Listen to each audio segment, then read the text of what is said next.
Hello everyone. So as I have promise to all of you that मैं अपनी journey share करूँगी आप सभी के साथ। जब भी मैं फर्स्ट वीडियो पोस्ट करूँगी यूट्यूब में तो वो मेरी जर्नी की होगी। तो जहाँ से ये सब कुछ स्टार्ट हुआ, it was all going very good. और मैं अपने ड्रीम्स को भी कहीं ना कहीं परस्यू कर रही थी। जैसा कि आप सभी को मैंने पहले भी बताया था कि मैंने जैसे ही अपना पहला गाना शूट किया था, उससे शूटिंग के कुछ ही दिनों के बाद I was feeling very bad, मतलब kind of ulcers in my mouth. और धीरे धीरे, जैसा कि मैंने आप लोगों को इंस्टाग्राम वीडियो पे भी बताया है कि मेरे लिए सब कुछ खाना इवन पानी तक पीना भी काफ़ी ज़्यादा मुश्किल हो गया था। और मैं आप सभी को यही कहूँगी स्टार्टिंग में ही अपनी वीडियो के, कि जैसा कि हम सब बहुत छोटी चीज़ों को इग्नोर करते हैं, छोटे से ब्लिस्टर बन रहे हैं, अल्सर्स बन रहे हैं, हम उन्हें इग्नोर करते हैं जैसे कि ये गर्मी से हो गए हैं। But please take everything very seriously.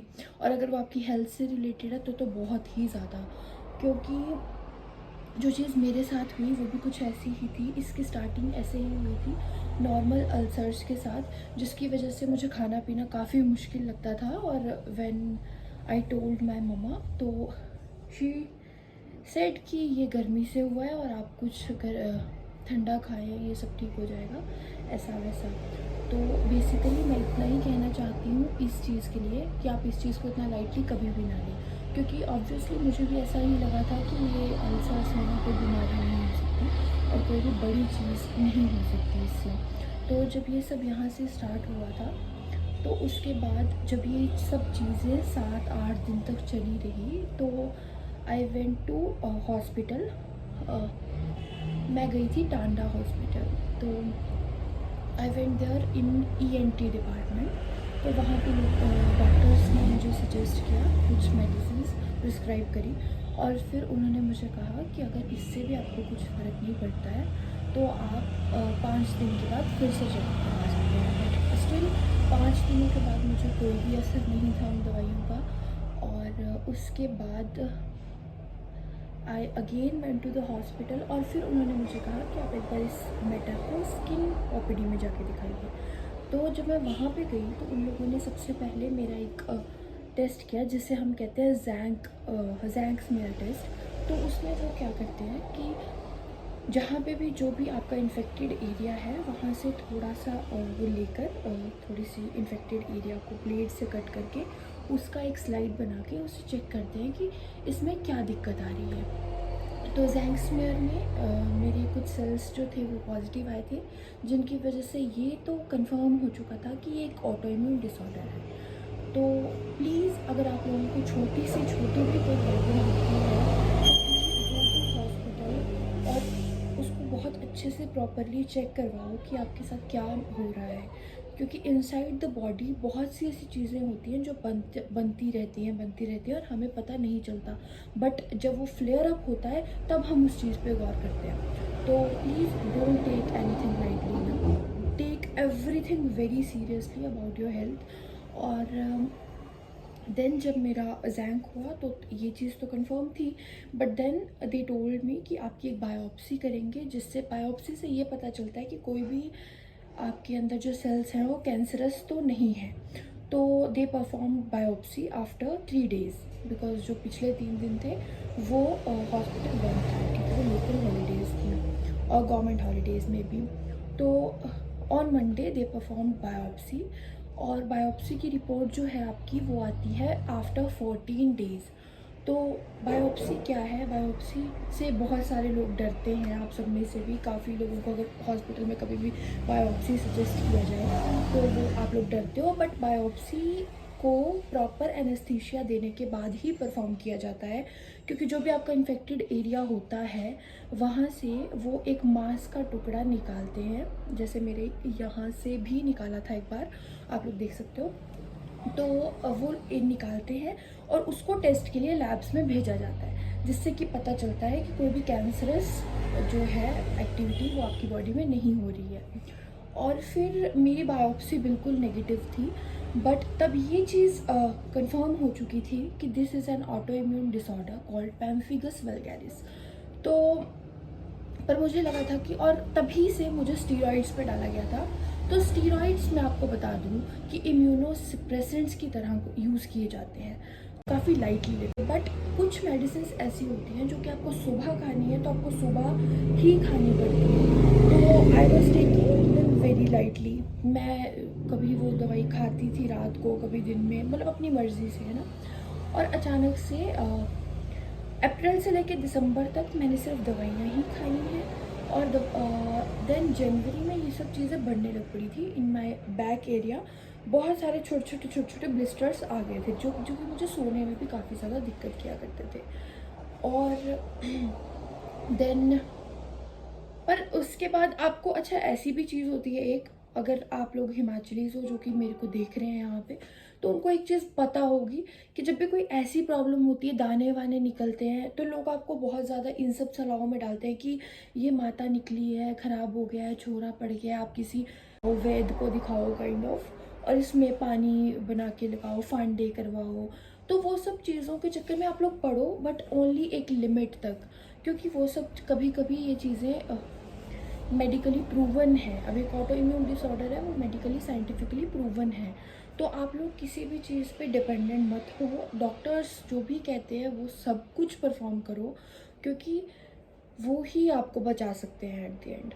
और जनवरी में फिर हम गए थे हॉस्पिटल, बट तो हाँ, तो एक चीज़ आती है rituximab. I have said in my videos कि रिटुक्सीमैब एक इम्यूनोथेरेपी है। जबकि आपकी इम्यूनिटी आपके अगेंस्ट काम करने लग पड़ती है, तो आपको कोई भी ऑटो इम्यून डिसऑर्डर होता है। ऑटो इम्यून डिसऑर्डर्स होते हैं कि आपकी ही बॉडी के कुछ हेल्दी सेल्स जो होते हैं वो आपकी बॉडी के किसी और हेल्दी सेल को अटैक करने लग पड़ते हैं। तो in my case it was skin, तो वो मेरी स्किन को हार्म कर रहा था, अपना ही, मतलब अपनी ही स्किन को हार्म कर रहा था। तो इसमें क्या होता है कि इसमें डॉक्टर्स इम्यूनोसप्रेसेंट्स इसलिए देते हैं, स्टीरॉइड्स इसलिए देते हैं ताकि वो आपकी इम्यूनिटी को सप्रेस कर दें, ताकि जो आपकी इम्यूनिटी हाइपर एक्टिवली काम कर रही है वो काम करना कुछ टाइम के लिए बंद कर दें, और वो जो कंफ्यूज आपके सेल्स हैं वो रुक जाएं और आपकी बॉडी में कोई भी दिक्कत ना आए। तो हम क्या करते हैं, तब इसलिए हम स्टीरॉइड्स लेते हैं और इम्यूनोसप्रेसेंट्स को लेते हैं। ओके, तो रिटुक्सीमैब। और एक और चीज़, रिटुक्सीमैब कोई भी कीमोथेरेपी नहीं है। रिटुक्सीमैब एक इम्यूनोथेरेपी है जो कि आपकी इम्यूनिटी को, मतलब आपकी प्रॉपर इम्यूनिटी को भी नहीं, इम्यूनिटी के बी सेल्स जो कि कन्फ्यूज्ड सेल्स होते हैं उनको सप्रेस कर देती है, उनका काम बिल्कुल ख़त्म कर देती है, ताकि आपकी बॉडी में कोई भी दिक्कत ना आए। ठीक है। और रिटुक्सीमैब आपको सिर्फ तब लगाया जाता है जब आपके बॉडी के बेसिक सभी टेस्ट, सभी आपके जो ऑर्गन्स हैं वो विदाउट इन्फेक्शन है, आपके सारे के सारे टेस्ट उससे पहले परफॉर्म किए जाते हैं। Normal blood culture, urine culture, पस कल्चर, आपकी बॉडी में कहीं पे भी बैक्टीरिया नहीं है, तभी वो लोग आपको रिटुक्सीमैब लगाते हैं और कोई भी इम्यूनोथेरेपी करते हैं, क्योंकि आपकी इम्यूनिटी उस टाइम पे बिल्कुल वीक हो जाती है और वो किसी भी चीज़ से नहीं लड़ सकती। इसलिए पहले ये चेक करना बहुत ज़्यादा ज़रूरी है कि आपकी बॉडी में ऑलरेडी कोई बैक्टीरिया तो प्रेजेंट नहीं है, ताकि आप बाद में सफ़र ना करो, क्योंकि जिस टाइम पे आपकी इम्यूनिटी वीक होती है तो आप लोग किसी भी बैक्टीरिया से, किसी भी बाहर से आने वाले बैक्टीरिया से आपकी बॉडी नहीं लड़ सकती। इसलिए जब हम जनवरी में गए थे रिटुक्सीमैब के लिए, तो मेरे ब्लड कल्चर में भी, और ब्लड कल्चर में कोई बैक्टीरिया आ रहा है इसका मतलब ये नहीं है कि आपका खून ख़राब है। ओके, तो ब्लड कल्चर में कोई भी बैक्टीरिया आ रहा है तो वो लोग नहीं करेंगे। मेरे यूरिन कल्चर में मुझे यूटीआई था उस टाइम पे, तो उन्होंने मुझे रिटुक्सीमैब नहीं लगाया था। बट करते करते करते वो फ्लेयर अप इतना ज़्यादा बढ़ चुका था फरवरी तक कि 18th ऑफ फरवरी में मुझे इतनी ज़्यादा बर्निंग सेंसेशन हो रही थी मेरी बॉडी में कि I went to the hospital, और इट वाज संडे में भी। तो मैंने उन्हें कहा कि हाँ आप लोग मुझे एडमिट कर लो क्योंकि इट इज़ वेरी पेनफुल। तो उन्होंने मुझे कहा कि अभी हम एडमिट नहीं कर सकते because it is non working day, तो हम आपको कोई एक इंजेक्शन देते हैं जिससे कि आपको दर्द नहीं होगा, और दैट इंजेक्शन वाज डिक्लोफेनेक। तो आप सभी को पता होगा कि डिक्लोफेनेक, यस डिक्लोफेनेक। तो आप सभी को पता होगा कि डिक्लोफेनेक इज़ एन एंटीबायोटिक जो कि दर्द के लिए दिया जाता है। तो फिर 19 ऑफ फरवरी को मैं और मेरी मम्मा हम लोग हॉस्पिटल गए और मैं उस हॉस्पिटल एडमिट हो चुकी थी और I was in private ward, Tanda hospital, room number 203। I can never forget that.